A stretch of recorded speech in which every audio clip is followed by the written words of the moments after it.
Welcome to the Joyfully Golden podcast. We're excited to share today's episode. If you've enjoyed any of our episodes, make sure to like it, share it with someone who may also enjoy it, and subscribe to our channel so you can stay up to date with our latest content. Enjoy today's episode.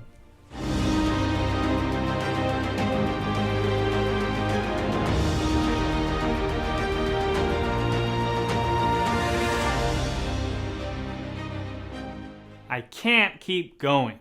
I'm tired. I want to quit. I don't have any more strength. Sound familiar? When you feel like letting go, what are the thoughts circling your mind? What do you do when the pressure is on? How do you convince yourself to push through the pain, the struggles, the challenges of the current moments? When letting go is not the answer, we must find a way to persevere. We must continue moving forward, not backwards. Today we want to share with you ways we have found to hang in there and not give up.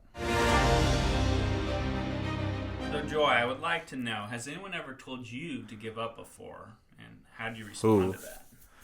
Oh, wow. All right. Getting started loaded. So, yes, someone has told me to give up at something before, but not for the reasons you would think. So, this was, I don't remember how many years ago, but I think at some point when I made a transition into my life and became a Christian, just because of the connotation of dance, especially breakdancing, hip-hop, and all that stuff, eventually some people in the church that I was attending at the time back home told me to quit dancing because it wasn't something that they saw fit for a Christian lifestyle. It wasn't something that is so fit for someone who called himself a Christian. And granted, a lot of the things that were associated with that specific lifestyle in that moment and time in my country was very bad. It was all gang violence, a lot of drugs. So it was just this dark thing, like church people look at it and they were like, no, we don't want any of that. So eventually they were like, yeah, we think we should quit. You should quit this because you can play, you're a musician and everything. So just follow that and just drop that. And my response obviously was no, because I think even in that moment, even though the picture wasn't fully clear, I knew that dance couldn't be this thing that was so black and white, evil or good. Because I saw it as something powerful enough to be a medium to express whatever you wanted to express, whether good, whether bad. And things have changed, of course, by now. People have become a lot more understanding. There's a lot of examples back home, including my sisters that are dancing to promote positive values and messages. But that's one example I can think of in which someone told me to quit on something that I knew I was supposed to hold on to. And I mean, looking forward, I can't imagine what my life would have been if I had quit. So much of everything that has happened to me to put me to where I am today would have just not come to pass. We would have never met if I had quit dancing. You know what I mean? So I'm really glad I did that. And that's one example in which I got told to quit and said no. Andrew, what is one area in your life in which you felt like giving up before, and why? So I would say one area that I had felt like giving up before was school. Oh, wow. Because I went to college preparatory high school. So the classes were a little bit more challenging than I thought that they would actually be. I did okay. I mean, I passed my classes and graduated, everything, no problem. But my idea of school, I don't know. I never really kind of grasped beyond turning 18. What was I gonna do? I had no idea. I used to joke, it's I turn 18 and graduate high school, then that's the end. The end. The story's over. So for me, going to college, I didn't have a lot of, I think, proper setup. And I think that was just really me not maybe asking the right questions, or maybe it all worked out the way it needed to. Because I'm where I am now, right? So, yep. I mean, it all worked out, but I had changed my major so many times. And I, was going to City College because it was a lot cheaper, and so I could afford it and not take out loans. And then I would go transfer to Fresno State. And then based on the circumstances of my life at the time, kind of dictated what classes I wanted to take and what I wanted to do. And then there were times in my life where it's I just need money and I don't have time for school. So it took me a while to get my 4-year degree. I actually graduated in 2018. I started college in 2009. So There were probably several semesters where I didn't go to school, but it was a lot of switching majors, and it kind of took a little bit of a toll as to like, is this worth it?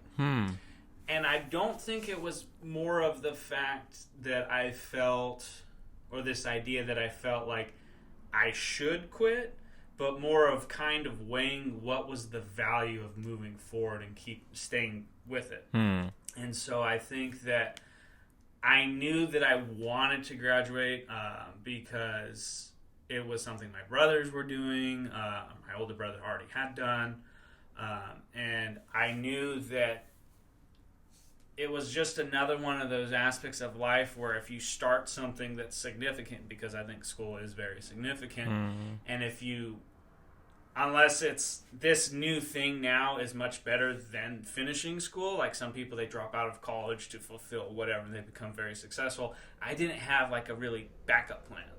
So it became then this goal for me to kind of help me move forward in life, was to keep centering myself around accomplishing this goal, because it had now taken longer, and it hadn't kind of panned out the way I thought it was going to. So it was more of like, I have to do this now, because giving up would kind of take out a lot of the meaning of what am I doing with my life as an adult.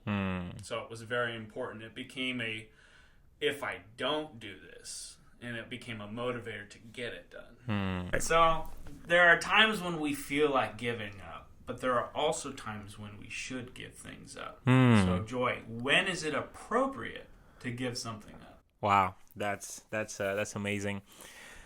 Who I don't from the get go as an answer, I don't think I will answer this question to the fullest. I think there's many more reasons that I probably would not mention, and also I will answer from my perspective. I just want to lay that out there because I think that's a very important question to ask, because I do believe that there is a place and time to let go of things, to stop and to give up on things. And one of the first reasons, I guess, that come to my mind is when you realize that the thing you're spending effort, energy, and time on is no longer in alignment with the direction in which you want to go. And I think, if we're honest, every single one of us has been there before. You know, you've spent time, you spent energy developing a skill, developing a hobby or something.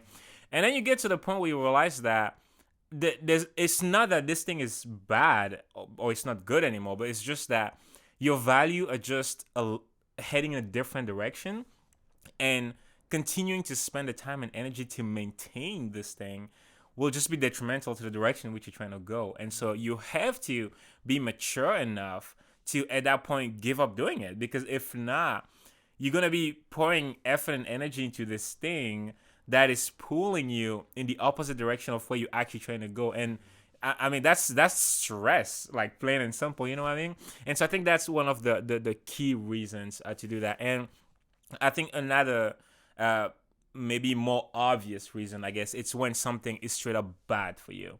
And also, I think, if we're honest, a lot of us will agree that we've been in a place in which we started something maybe at a different place and different time in our life, developed a habit, or started cultivating a way of life, and we realized eventually that it's detrimental to us, either to our health, to our social life, to our relationships with others, to our mental health. And so, because we're creatures of habit, change is always painful, no matter the size of it. It's uncomfortable. And so it's very easy to say, well, I've been doing this my whole life, I might as well just keep going, even though you realize that it's bad for you. But I think it really does take maturity to realize that, okay, now it's time for me to give this up and move on, because I can see how it's hurting me now, and looking ahead, I know it's only continued to get worse and to hurt me.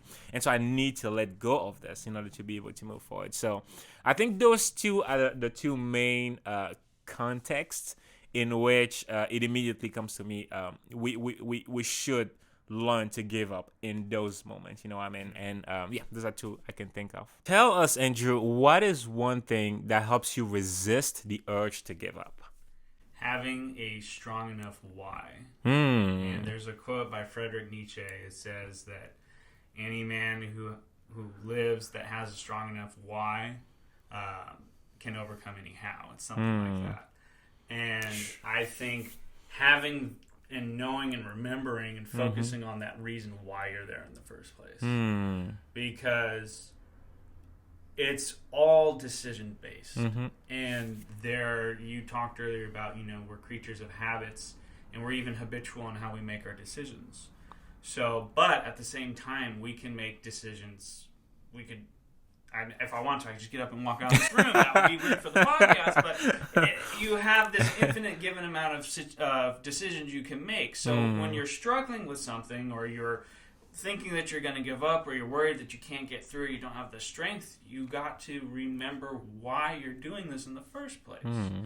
Because that why should be good enough reason for you to do it. Because otherwise, if it's not, well, then maybe you shouldn't. And I think that sometimes we do things that we don't need to anymore, or maybe, like you had said earlier, we're in a situation in our life where at the time it made sense and now it doesn't because circumstances are changed. But when it comes down to it, for me, I focus on why I'm doing something. And I know that because of who I am, and because I know what it's like to have given up before on certain things, even if they weren't as significant, I don't want to experience the feelings that are associated with giving up on things that are worth fighting for.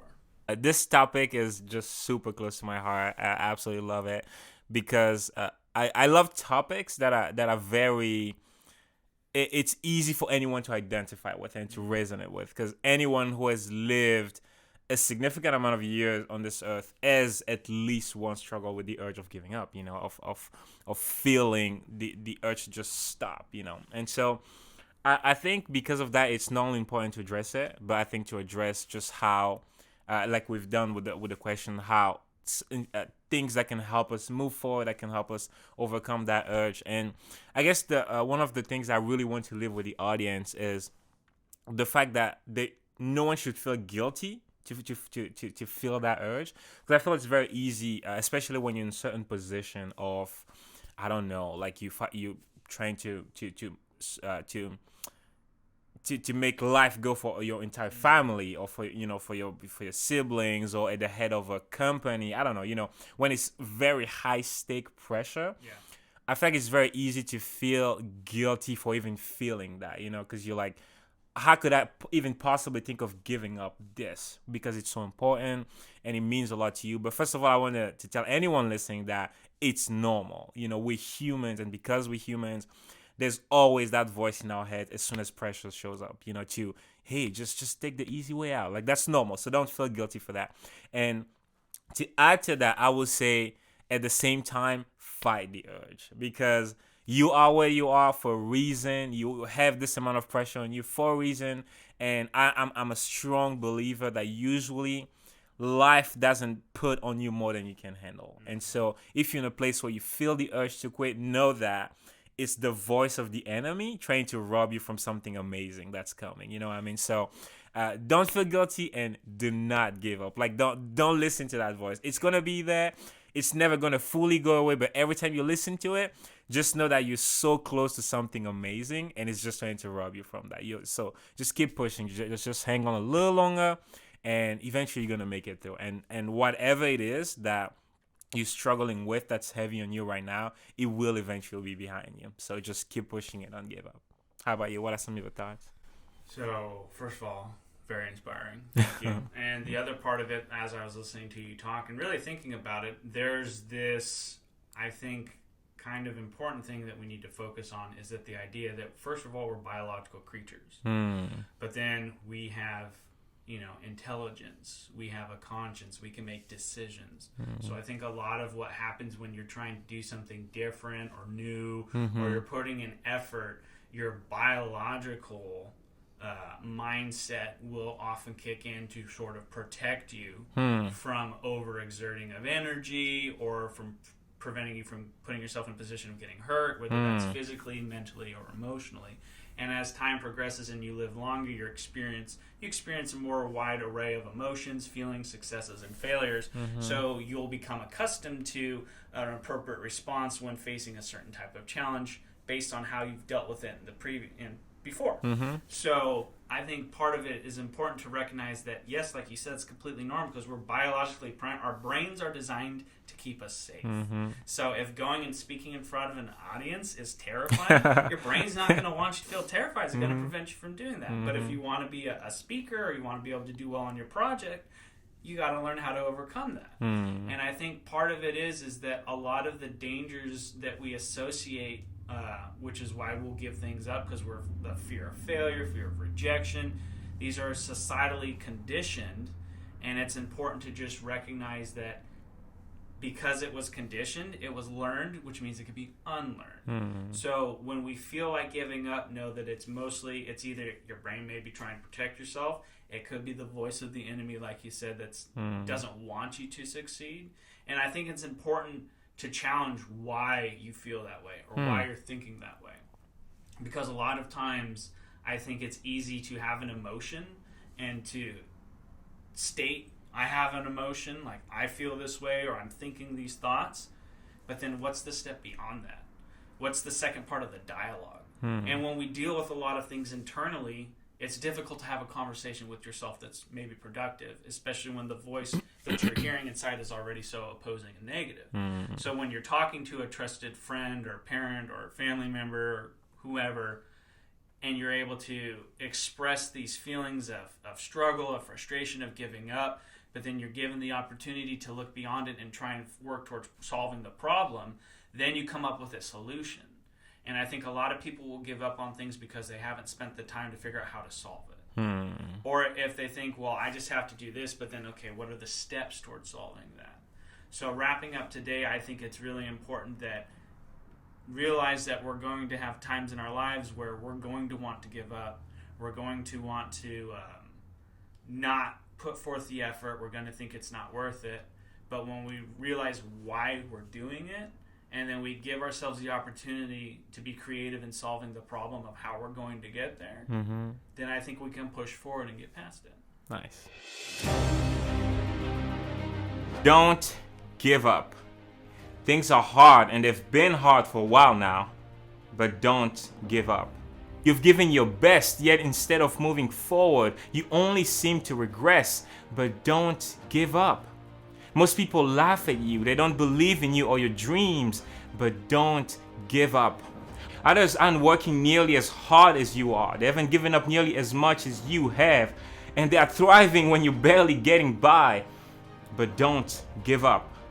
You chase your dreams all day, refusing to settle, while those who have comfortably progress from paycheck to paycheck. You lay awake at night crying when no one's there, and you cry out to God asking when things are finally going to change. But don't give up, because they will change. It's hurting more now, but it's because you're closer than when you started. The incline is increasing only because you're almost at the mountaintop. Now it's not a time to quit, but to dig in deeper and keep pushing, because the reward for the sweat and blood that you've been shedding is near. There is a time for everything under the sun. A time to plant, a time to cry, and a time for rain. But there also is a time to reap, to laugh, and for clear skies. The tide is shifting because your time is coming.